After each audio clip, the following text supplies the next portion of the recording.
योग्य पद्धतीची रत्न मानवी जीवनावर निश्चित परिणाम करतात. उदाहरण बघाल तुम्ही तर तुम्ही तुमच्या घराच्या छतावर जर सोलर लावला तर सोलर सूर्याची ऊर्जा घेतो आणि सोलर एनर्जी प्रोड्यूस करून घरातली लाईट त्यामुळे जळते.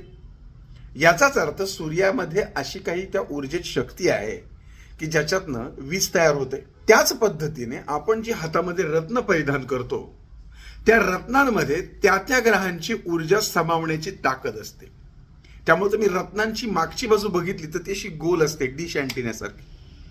त्यामुळे एखाद्या व्यक्तीच्या पत्रिकेतला तो ग्रह जर वीक असेल, वक्री असेल किंवा सपोर्ट करत नसेल किंवा तो स्वामी असेल आणि स्ट्रॉंग असेल तरी सुद्धा त्या राशीचं रत्न जर सजेस्ट केलं आणि ते अंगावर धारण केलं तर त्या ग्रहाची ऊर्जा फार मोठ्या प्रमाणामध्ये शरीरामध्ये सोडली जाते आणि त्या ग्रहाच्या ऊर्जेचा उपयोग या रत्नांच्या माध्यमातून होतो.